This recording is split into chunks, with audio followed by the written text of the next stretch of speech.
Like you said, I'm from Ignite Ratings, and what we're looking to do is really change up the way we look at ICOs and research so that we can make smarter investment decisions. Now, in 2016, I was on this boat just upstairs with Ransu, and he was explaining to me what ICOs were meant to be about and how he was going to get involved. And I kind of walked away from that meeting not understanding it. And the reason why is because I come from a traditional finance background. And in traditional finance, we invest on the back of securities and having ownership over companies or some sort of collateral, but we don't invest on the back of promises to deliver some sort of platform.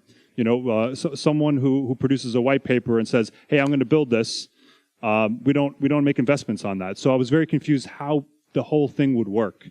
Well, a short 10 months later, I was doing my own ICO, so I guess I figured it out during that point how it would work. And this ICO was really all around looking at the marketplace from someone who wasn't really involved in it, and seeing all the things that were going on. And I have this presentation. I'm going to try to keep up with it. So you might have seen this guy, this Big Connect guy. He goes on a conference and screaming out some little song and dance about his project. And if this guy walked into a traditional VC office, he would be laughed out of the receptionist's area. You know, he would never get any money. So this is the type of thing we've noticed in ICOs, is that there's a lot of marketing, there's a lot of hype, but there's not a lot of substance behind it in many cases. And how do you differentiate the hype and the marketing spiel from the real facts and fundamentals? And so that's what we're trying to disrupt. Oh, this isn't working now.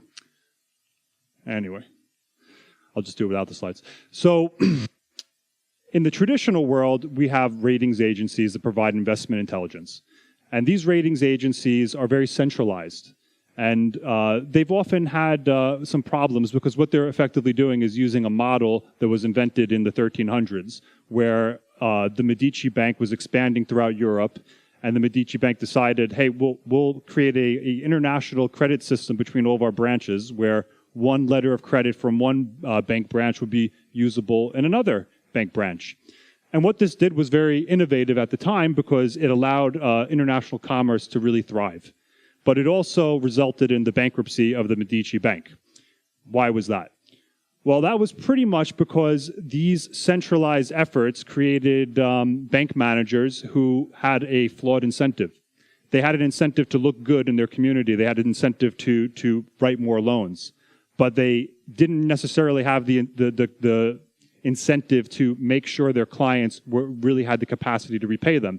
So they invested on the back of appearances and hype. So like, for example, if it was an aristocratic family who had a good name, they would make an investment on the back of that. And ultimately, there was a lot of aristocrats back then who couldn't pay, and it resulted in the failure of that bank. Now today, we've had some other failures result of centralized ratings processes. What were they? Well, we have the situation with Enron. Now, Enron was a company that was AAA rated by S&P, and then 2 months later, they went bust because they were basically a fraudulent empire. Now, how did the S&P not discover that? Well, perhaps it was the fact that their incentive to give a rating was a fee-based incentive paid by Enron.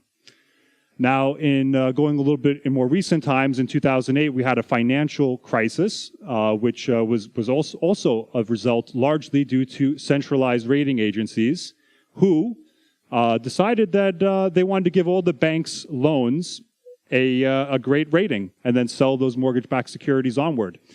And of course, as we know, this resulted in pretty much the collapse of almost near collapse of the financial system in 2008.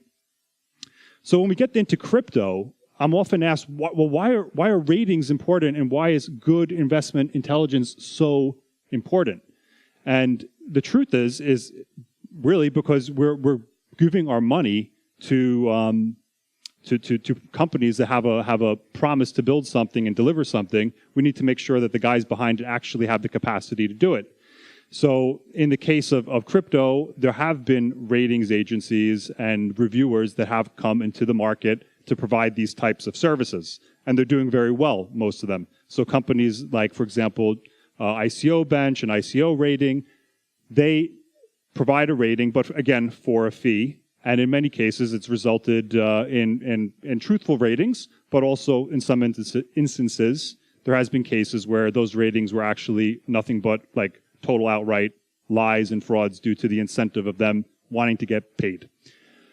Now, how can we disrupt this process using blockchain technology and all the advent of new ways of scaling out and crowdsourcing this very formal centralized process?